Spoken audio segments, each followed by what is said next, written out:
Oklahoma State is embracing the QR code, Ted. It's pretty interesting what they're doing, putting QR codes on their helmets. That will allow people to scan it. It will take those people to their NIL collective pokes with a purpose. It takes them right to a donation page. I guess you can donate to the whole squad or you can select individual players. Mike Gundy released a statement. This is a revolutionary step forward to help keep Oklahoma State football ahead of the game. It gives a chance for everyday fans across the world to have a real impact when it comes to supporting the NIL efforts for Cowboy football. I'm thrilled about this opportunity for our players. Ted, what was your initial reaction to the QR code situation there in Stillwater? I I got no problem with it. I think it's a fascinating. I guess I'm not exactly sure how it's going to work. Like if let's say Ollie Gordon scores a touchdown and they zoom in on the back of the helmet there on the jumbotron, and everyone can you scan it from there? I don't know how it works, but can you imagine if he rips off a 80-yard run in the fourth quarter to go ahead against Utah, and you could just scan the code and Venmo money directly to him at that moment? How crazy that is. And I don't know. It's the implications or the direction it could all go is just fascinating to me. It's weird. It's different. I understand the people that are hesitant. I mean, people are always hesitant to change, and it's not just football; it's everything. So, I guess I I don't know. I expected a little bit of that type of stuff, but to me, you have to do it. You have to keep up. You can't you can't just not play the NIL game and expect to be a competitive college football team. So, in that regard, I think it's genius. If OU did it, we'd be praising them for it. Oh Now, well, not everyone would like it. I understand that, but this is how I see it. I don't see any negatives to this for Oklahoma State. no. You're Well, you're not in what is now the Power Two, right? The SEC and the Big Ten. You have to find ways to get headlines and to get recruits and transfers attention. Now, the best way to do that is by winning football games and sending guys to the National Football League.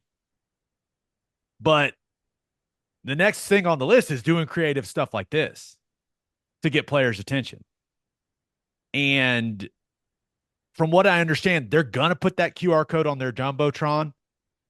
They're going to put it on billboards around campus so that when people are tailgating, they can scan it.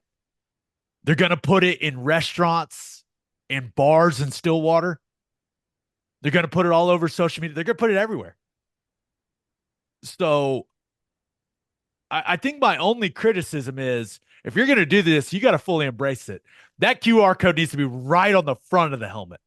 I was saying like if I was a player, I'd request the QR code as my number.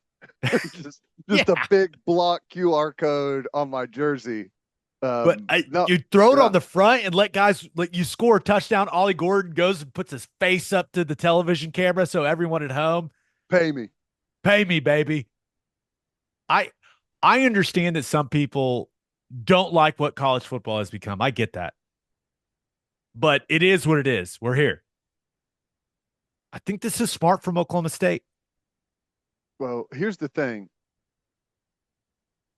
If they have just a tiny bit of success with it, well, don't complain too loudly because every school in the country is going to do it instantly.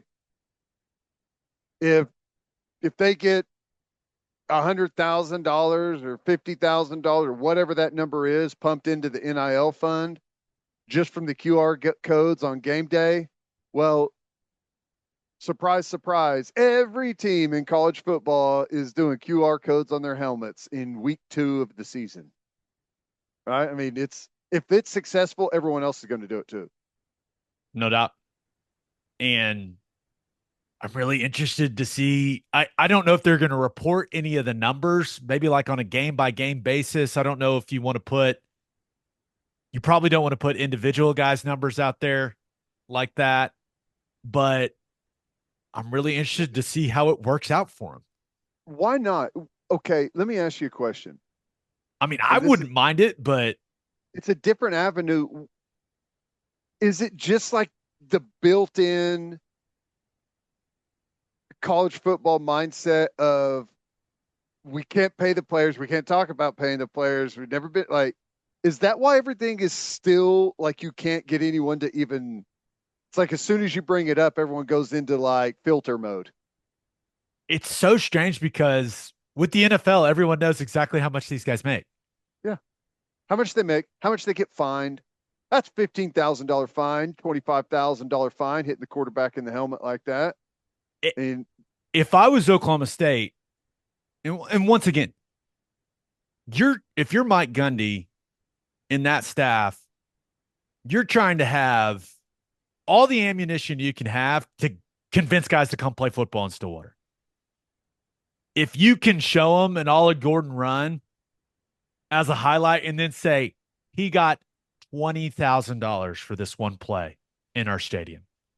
yeah, that's the way to do it. I like That I that is how I would do it if I were them. I'd be like, that would be part of my recruiting pitch. Like, hey, we do it this way. You make big plays in Stillwater, this is what happens. Like, and if you're a high school kid or a transfer, like if they can line up the play and then show you the dollar amount that coincides with it, that's just like those are real numbers that get people's attention. yeah, it's I don't know. It's an interesting, it's a great move, and it's one that I'm sure is going to grow into other things. And I don't know exactly what it is, but it's one of those like if you're Oklahoma State, it's made some, headlines, which is interesting. It probably got some people thinking about it, but you know, now that I think about it, if I'm Mike Gundy, I don't think I'd walk out to the podium after game one and be like, "We made $1 million with the QR codes," because everyone's going to do it, right? Like keep it in your back pocket, like you said. A recruit comes into town, you may say, "Hey, come here, let me show you. Let me show you what how this whole thing went down in the football game." I if it's really, really successful, I'd just keep it. I'd save that recruiting pitch for the guys that I really want. Yeah. I'd like, Now, people are gonna find out eventually. That's what people do. Somehow, some way, Pete Thamel is gonna get his hands on that information. You know what I it mean? would be But awesome if you could show it in real time. It's like, like a meter, people love yeah, a meter, Ollie Ted. Gordon, he's to the 50, he's to the 4, and it's just like blink, blink, blink, blink, blink, blink, blink, blink, blink, blink, blink. The account just starts to go up. This kind of goes back to what we talked about last episode with Mike Gundy. He's got no problem with players getting more NIL during the season. Right. He just said, "Hey, agents, leave me alone. Don't ask me for any more money when it comes to players' base salary, their base pay." Mm-hmm. So, Gundy, big QR code guy. I hope he wears a giant QR code. You know how he's always got the hoodie on? Just like a Yes. giant QR code on his chest. I Oh, you love think that. I don't want my players to make money? Here's a giant QR code where my players could make money. I think that'd be hilarious. Every question afterwards. So, what do you think of the QR code? Scan it. Go check out our NIL phone. That's all you got to do. All the information's there. He's awesome. I love that guy. He's done an incredible job, and I think they're gonna have a good football team this year. I think we may be getting Nick Martin on the podcast. Ooh, stud. We really like him. We'll see. It may be Sunday. He may be joining us, which it'd be good to hear, from who I believe is their best player other than Ollie Gordon. Mm-hmm. See kind of where the mindset with Oklahoma State is with the season ramping up. Week 0 is upon us, Ooh, and we've got a top 10 team that's in action in I Dublin, know. and it's a I conference game. know. I Number 10 know. Florida State takes on Georgia Tech in Dublin. Currently, Florida State, a 11.5 point favorite. Let's just start here, Ted. Interested in this game? I mean, you got an ACC game kicking things off with a Florida State team that's got to replace a ton of talent Yes. from a really, really good football team last season, but a lot of interesting things in this game. And I think got to start with all eyes are going to be on DJ Uyunglele and how he looks at the quarterback position, replacing Jordan Travis for the Knowles. This is like this is going to be the test, and it's a good early test. Georgia Tech, um, you know, they've changed styles, and everyone knows that. But solid football team a year ago. Played some people tough. Played Georgia really tough at the end of the year. Um, I I don't know if the Florida State climb is real or not real, or if it's going to last, or if they just happen to have the right group, all stay there together, win a bunch of games, and now they're all gone. Has the development and the recruiting behind that been able to? Is that going to be able to sustain what they did over the last couple of years? Because it was a pretty quick rise with pretty much all the same players, and now the biggest share of those guys are gone. I mean, this is a tough opening test for Florida State. I tend to believe that Florida State is going to take a bit of a dip. Does that mean they lose to Georgia Tech in the opener in Dublin? No, I don't think so. But I think we're probably going to have a legitimate football game. I don't know if DJ Uyunglele is the same type of playmaker as Jordan Travis. He certainly doesn't move the way that Travis did, and his ability to kind of extend plays and make things happen with his legs. But Florida State's offensive line, it's a veteran group. They should be better up front, but they also got to replace some big time playmakers at running back and wide receiver. So Star power, yep. I think the offense, I think that's going to be really interesting to watch for Florida State. And on the other side of things with Georgia Tech, Haynes King is fun, man. I like watching that guy play. He's going to have to have. I think he's going to have to be special in this one to make it interesting because Florida State's defensive line, they churned out a couple high draft picks, but they are still legit. Mm-hmm.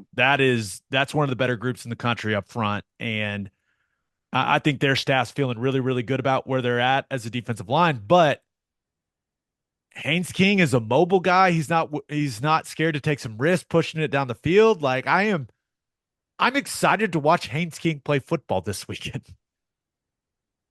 Yeah, it's I don't know. It's kind of hard to know. Like, what do you think? Is there? I would say it's a detriment probably for Florida State playing the neutral side overseas. I think as long as you get the number of home games that you want, it's fine. If I was Florida State, I would only agree to do this if it doesn't cost me one of my home games. Well, yeah. I guess I'm talking about like. Oh, you think it's really they've got nothing to gain? Well, I just think competitively, I feel like going and playing the game over there and kind of spinning the week or however they're doing it, kind of like a bowl. I guess I think it's to some degree an equalizer.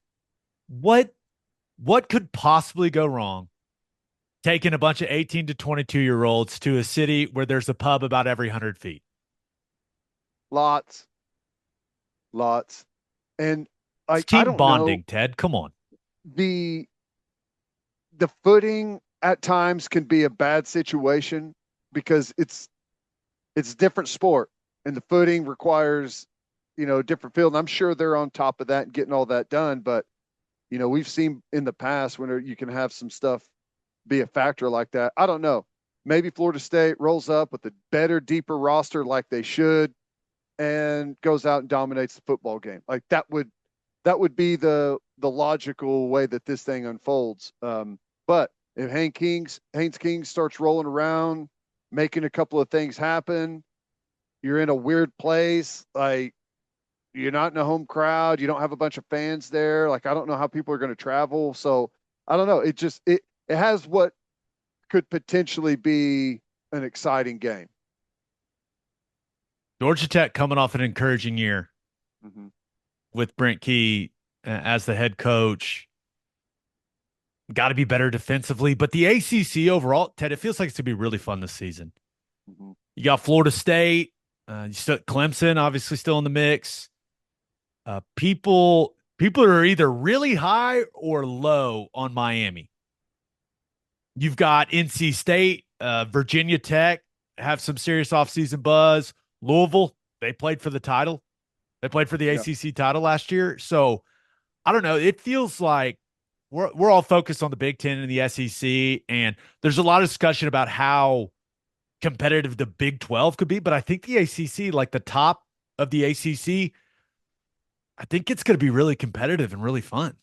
I'll tell you what's interesting is we're going to find out right away. Yeah, Clemson has Georgia. Who Miami has someone early. Who did they have early? they've They got have a Florida Florida early. on the NC road State at the has Swamp. yeah. NC State's got Tennessee, I think, in week 2. So I mean, there's some games early on where we're going to find out what the ACC is all about. Should be fun, man. Would you ever want OU to play in a game like this? I was thinking about it. I I was just in Dublin last week. Dude, the high was like 73. The low was like 58. The weather was incredible. Went and played golf, didn't even sweat the entire time, Ted. As long as OU didn't lose a home game, I think doing a game like this every, I don't know, 8 to 10 years, I think it would be awesome. I think it would be so much fun, man. I know that a lot of, as long as you still get your home slate, I think Yeah. it would be so much fun. To my knowledge, OU's never done anything like this, but could you imagine we get to go to Dublin for the week, play golf, do some shows, call the game. Oh, It in would be cooler awesome. weather, it'd be amazing. I don't know what the would the you think the fan base is happy about that? Would be happy about that? I have no idea. I know. Like for me, absolutely. I got no problem. I'll just, we'll find our little spot in the back of the team plane, and we'll just kind of hang around the wherever they go, and Hey, we used to sit on the front row of the plane. Now we're in the last row. I we're in love the it. last row. The circle of So, life. like for me, I think, yeah, sure, sign me up. I don't know how the fan base would react. I think you could do, I don't know, you could probably get really creative with like a flight and ticket package or something. I don't know. I was just thinking about it when I was thinking about this Florida State Georgia Tech matchup. I found myself going, it'd be pretty cool if OU did that. Yeah. Like Dublin or London or maybe like Germany or just the places the NFL's playing games. Yep. Yeah. No, it would be nice to play.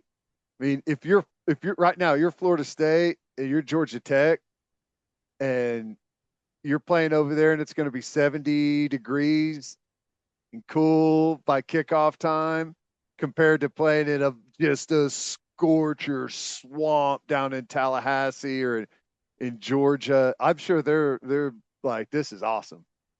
Dublin, currently 64 degrees. Oh my Oh gosh. my gosh. Saturday, high of 62. It's Sleeving up. football weather over there, baby. Guess the guy's gonna be sleeving up out there. Oh, so jealous.